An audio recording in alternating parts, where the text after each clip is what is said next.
સાવલી તાલુકાની 26 ગ્રામ્ય પંચાયતની ચૂંટણીનું મતદાન થયું અને ગઈકાલે સવારે શરૂ થયેલી મતગણતરી વહેલી સવારથી સુધી પૂર્ણ થઈ હતી અને પરિણામ આવ્યા બાદ કેટલીક ગ્રામ્ય પંચાયતોના ઉમેદવારમાં કહી ખુશી કહી ગમનો માહોલ જોવા મળ્યો હતો અને કેટલાક ગામોમાં રાત્રે અને આજે રસાકસી ભરી ગ્રામ્ય પંચાયતના ગોઠડા ગામે મહિલા સીટ પર વિજેતા નવયુવાન યુવતીનો વિજય થતાં જીતના જશ્ન રૂપે રેલીનું આયોજન કરાયું હતું।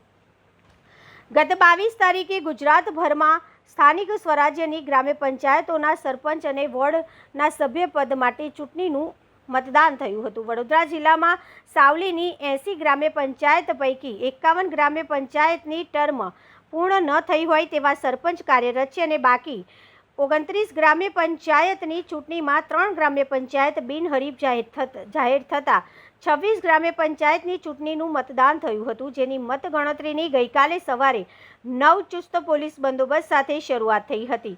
સરપંચ અને વોર્ડ સભ્યના ઉમેદવારો પોતાના સમર્થકો સાથે તાલુકા સેવા સદન ખાતે પહોંચી ગયા હતા અને જેમ જેમ પરિણામોની જાહેરાત થતાં બહાર આવતા તેવા સમર્થકો ઉત્સાહભેર વિજયમાલા પહેરાવી અભિનંદન પાઠવતા જોવા મળ્યા હતા। બપોરે વરસાદે વિલનની ભૂમિકા ભજવી હોય તેમ વરસાદ વરસ્યો હતો તો પણ વિજેતા અને તેઓના સમર્થકો જીતને વધાવતા જોવા મળ્યા હતા।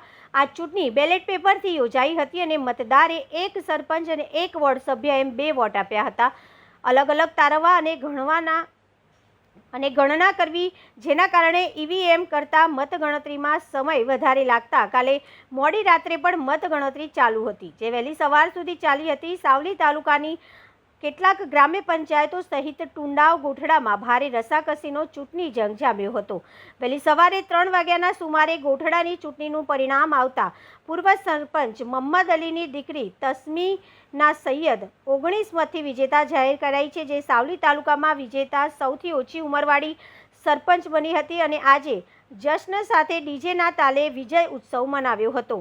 ચૂંટણી પંચ દ્વારા સ્થાનિક સ્વરાજની ગ્રામ્ય પંચાયતની ચૂંટણીમાં મહિલાઓને પણ પ્રાધાન્ય આપ્યું હોય તેવામાં અંજેસર ગ્રામ્ય પંચાયતમાં યુવા મહિલા સરપંચ પદ અમીષાબેન પટેલ 533 મતે વિજય થતાં ગ્રામીણ વિકાસના કાર્યોમાં સહભાગી થઈ ગ્રામીણ મહિલાઓ સાથે મળી ગામનો વિકાસ કરીશું તેવો આશાદ વ્યક્ત કર્યો હતો।